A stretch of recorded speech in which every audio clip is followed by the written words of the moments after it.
आजच्या या महाविकास आघाडीचे आपले राष्ट्रवादी काँग्रेस शरद पवार साहेबांचे पक्षाचे उमेदवार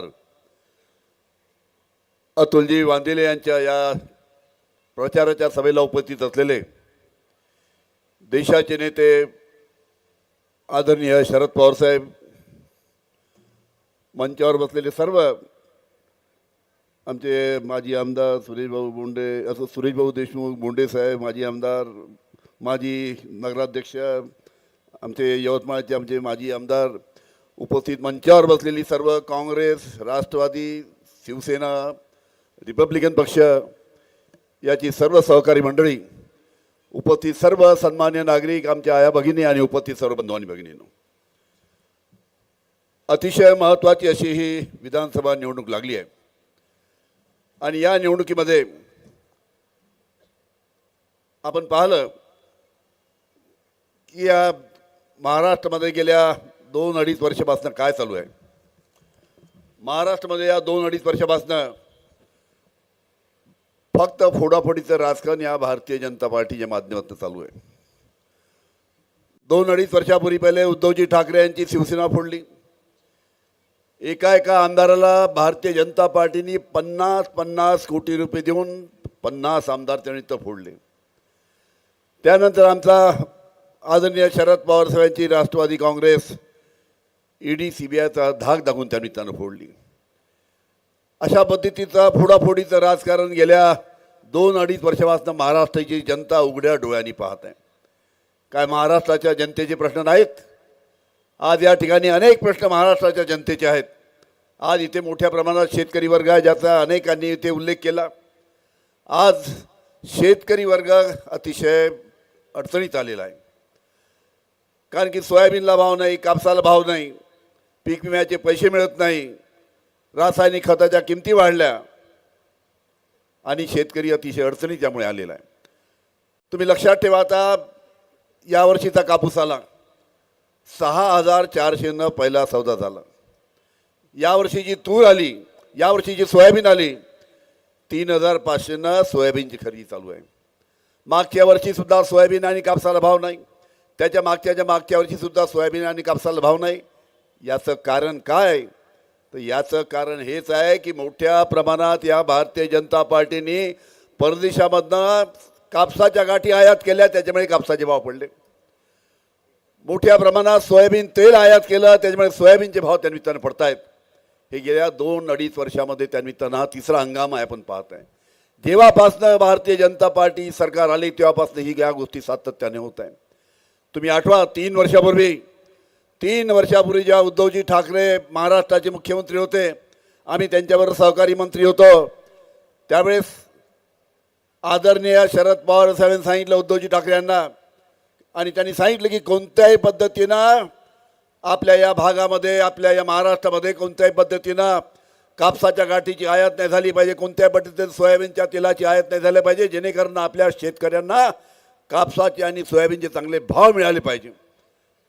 त्याच्याचमुळे 3 वर्षापूर्वी कापसाला 12,000, 12,500, 13,000 रुपये क्विंटलपर्यंत भाव मिळाला, जो आज 6,000 रुपये मिळत आहे. सोयाबीनला 6,000-6,500 पर्यंत भाव मिळाला, तो आज आपल्याला 3,500 मिळत आहे. ही गोष्ट आपण सर्वांनी समजून घेतली पाहिजे.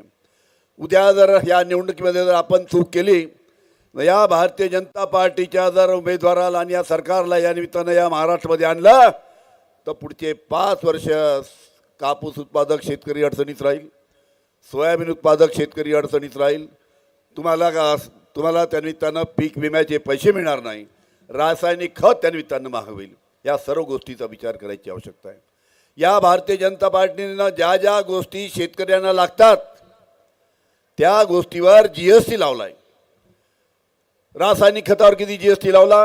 18% रासायनिक खतावर GST आहे, 18% फवारणीच्या औषधावर GST आहे, 28% तुमच्या ट्रॅक्टर ज्याला घ्यायचा आहे त्यावर 28% GST आहे.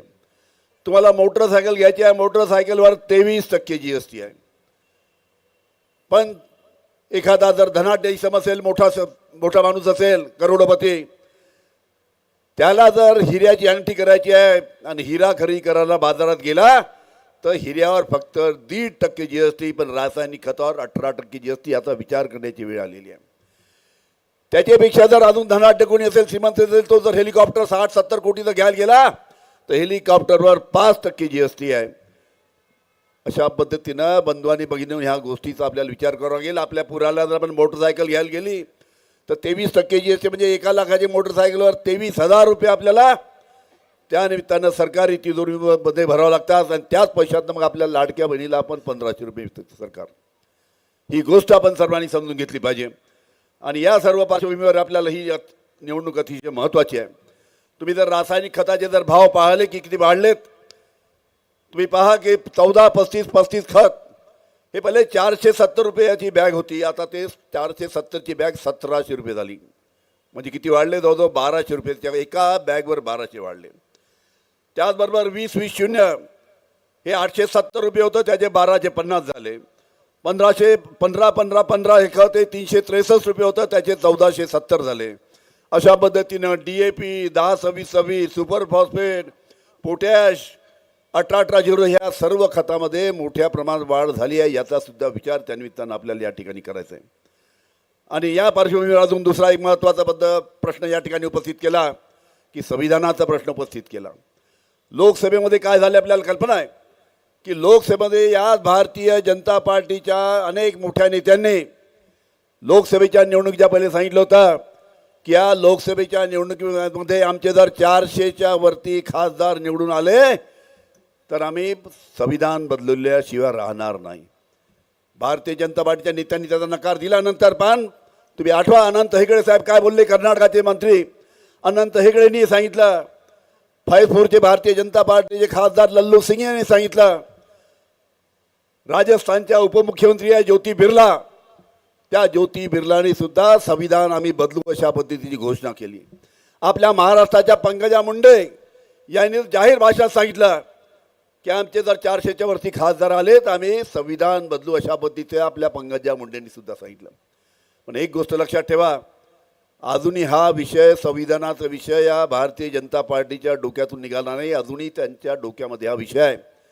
फक्त संधीची ते वाट पाहत आहेत. आणि आपण जर त्यांना त्या पद्धतीने अशा या होणाऱ्या प्रत्येक राज्यामध्ये होणाऱ्या निवडणुकीमध्ये जर त्यांना ताकद दिली तर वेळ आल्यावर संविधान त्या निमित्तानं बदलवल्याशिवाय राहणार नाही. ही गोष्ट आपण लक्षात ठेवा. ही गोष्ट त्यांच्या ही त्यांच्या मनात आहे, त्यांच्या डोक्यात आहे. फक्त संधीची वाट पाहत आहेत आणि कशा पद्धतीनं राज्याच्या निवडणुकीमध्ये आपल्याला ताकद मिळेल या पद्धतीनं त्यांचा प्रयत्न चालू आहे. ही गोष्ट सुद्धा आपण सर्वांनी समजून घेतली पाहिजे. आणि या बाबतीत याच प्रश्नाच्या बाबतीत इथे आमच्याला महिला उभे आहेत. महागाईचा प्रश्न सुद्धा आपल्याला माहीत आहे महिलांना. आज महागाईचा प्रश्न काय, तेलाचा पिपा काय होता 1600 रुपयाचा कितीवर गेला, 500-600 रुपये एका तेलाच्या पिपावर वाढले. बाकीसुद्धा महागाईसुद्धा मोठ्या प्रमाणात वाढली. अरे आपलेच पैसे आपल्या खिशातून काढून आपल्या लाडल्या बहिणीला देऊन राहिले. काय लोकसभेमध्ये झटका बसला ना, ते म्हणते ना लोकसभेत जेव्हा झाली मताची कडकी, लोकसभेत जेव्हा झाली मताची कडकी तेव्हा झाली BJPला बहीण लाडकी. अशा पद्धतीनं भारतीय जनता पार्टीचं काम आहे. तुम्हाला एक गोष्ट सांगतो, यांना ना बहीण लाडकी आहे ना भाऊ लाडका आहे. फक्त आता विधानसभेच्या निवडणुका आल्या तोपर्यंत यांनी 3-4 महिन्यासाठी ही लाडली बहीण योजना अंमलात आणली. त्याचा फायदा मी सांगितला आमच्या भाषणात, प्रत्येक भाषणात सांगितलं या 3-4 महिने या योजनेचा फायदा घेऊन घ्या. कारण की या भारतीय जनता पार्टीने फक्त 3-4 महिन्यासाठी योजना आणली आहे. पण आमचं जेव्हा सरकार येणार आहे महाराष्ट्रामध्ये महाविकास आघाडीचं सरकार, आम्ही ही योजना 5 वर्ष राबवू आणि 1,500 रुपये नाही त्याच्यापेक्षा जास्त 3,000 रुपयापर्यंत आम्ही त्यांनी आमच्या लाडक्या बहिणीला देऊ, हे सुद्धा या ठिकाणी सांगतो. त्याचबरोबर या ठिकाणी आपले आमच्या राष्ट्रवादी काँग्रेसचे जे सहकारी आहेत, राजू तिमांडी आहेत, सुधीर भाऊ आहेत, हे आमचे सहकारी आहेत. त्यांनी थोडी वेगळी भूमिका घेतली. पण अवश्य साहेब आता त्यांच्या घरी जाऊन आले सुधीर भाऊच्या, अवश्य ते त्या बाबतीत विचार करतील असा आम्हाला विश्वास त्यानिमित्तानं आहे. आणि त्याचबरोबर इथे अतुल वांदेल यांनी प्रश्न सांगितले. तुमच्या या भागाचे जे आमदार आहेत जे स्वतःला सम्राट का विकास सम्राट समजतात, मी 10 वर्षापासून विधानसभेमध्ये त्यांचं काम पाहतो. 10 वर्षामध्ये मी पाहतो कधीसुद्धा तुमच्या आमदार साहेबाला मी कधी कापसाच्या बाबतीत, सोयाबीनच्या बाबतीत, बाकी पीक विम्याच्या बाबतीत त्यांना एक शब्दसुद्धा मी विधानसभेमध्ये बोलताना त्यांना कधी पाहिलं नाही. काही त्यांना शेतकऱ्याला भाव भेटो का नाही भेटो, अरे अनेकदा काही महत्त्वाच्या प्रश्नासाठी आपलं जरी स्वतःचं सरकार असलं, आपल्या पक्षाचं सरकार असलं, तरी पण अनेक आमदार सरकारला त्या निमित्तानं धारेवर धरण्याचं काम पडतात, कारण की त्यांच्या त्या भागातला तो प्रश्न असतो. पण तुमच्या आमदारांनी कधी शेतकऱ्यांचा प्रश्न उपस्थित केल्याचं मी पाहिलं नाही. तर राजीव गांधीने त्यांनी अतुल बांदेलींनी सांगितलं खरं आहे, दवाखान्याचा प्रश्न, अरे दवाखान्याचा प्रश्न जयंतरावांनी मांडला, आम्ही मांडला, आणि मी जेव्हा विधानसभेत मांडला तेव्हा तुमचे आमदार तिथे विधानसभेच्या अध्यक्षाच्या खुर्चीवर त्यावेळेस बसले होते. त्यांच्यासमोर म्हटलं अध्यक्ष साहेब, कारण की विधानसभेचा आमदार जेव्हा काही काही काळासाठी तिथे विधानसभेच्या खुर्चीवर बसतात, त्यांची निवड केली असते विधानसभा अध्यक्ष म्हणून, आणि ते जेव्हा विधानसभेच्या खुर्चीवर बसले होते त्यांच्यासमोर मी त्यांना प्रश्न विचारला की तुम्ही त्या हिंगणघाट भागाचे आमदार आहात, त्या भागामध्ये अनेक दिवसापासून तुमच्या हिंगणघाटमध्ये इथे आंदोलन चालू आहे दवाखान्याच्या बाबतीत, मुंबईला सुद्धा मोठ्या प्रमाणात त्या भागातील मंडळी आंदोलनासाठी आलेली आहे.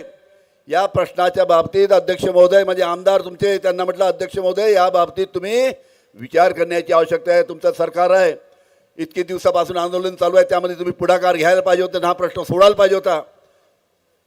पण त्यांना जेव्हा लक्षात आलं की आता सर्व पक्षाचे आमदार याच्यासाठी आग्रह करतात आणि आता आपल्या हिंगणघाटमध्ये दवाखाना होणार, हे त्याच्या लक्षात आल्यानंतर अतुल बांदेलींनी सांगितल्याप्रमाणे त्यांनी नाटक त्या निमित्तानं केलं. ही गोष्ट त्या निमित्तानं आपण सर्वांनी समजून घेतली पाहिजे. आणि अशा या पार्श्वभूमीवर आपली ही निवडणूक होत आहे. आपल्याला त्याचबरोबर माहीत आहे की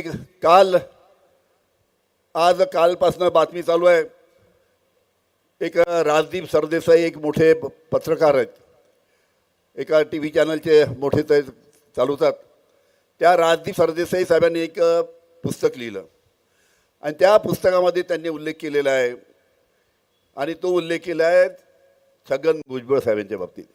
छगन भुजबळ साहेबांनी त्यांची जेव्हा बातचीत झाली तेव्हा छगन भुजबळांनी त्यांना सांगितलं की मी राष्ट्रवादी काँग्रेसमध्ये शरद पवार साहेबांच्या बरोबर होतो, मधल्या काळामध्ये मला तुरुंगात जावं लागलं, मी आता तुरुंगातून बाहेर आलेलो आहे, पण तुरुंगातून बाहेर आल्यानंतर मला परत ED CBIची नोटीस आली आहे, आणि आता मी ED CBIच्या जर नोटीस मला आली, मला त्यांनी जर अटक केली, या वयामध्ये मी आता तुरुंगात जाऊ शकत नाही, आणि म्हणून आम्ही ठरवलं सर्वांनी की आता पवार साहेबांना हात जोडून आता आम्ही जातो ED CBIच्या, आम्ही जातो BJPच्या सरकारमध्ये, कारण की आता जर आम्ही त्यांच्या BJPच्या शरणी गेलो नाही तर आम्हाला परत हे जेलमध्ये टाकल्याशिवाय राहणार नाही, असं त्यांनी राजदीप सरदेसाईच्या त्यांना आपल्या इंटरव्ह्यूमध्ये सांगितलं. ते पुस्तकामध्ये छापून आलं, त्याचा आज संपूर्ण TV माध्यमांच्या माध्यमातून दाखवण्यात येत आहे. म्हणजे एका ED आणि CBIच्या धाकापोटी हे सर्व मंडळी त्या निमित्तानं भारतीय जनता पार्टीच्या सरकारमध्ये सामील झाले ही सुद्धा गोष्ट स्वतः छगन भुजबळांनी कबूल केली आहे.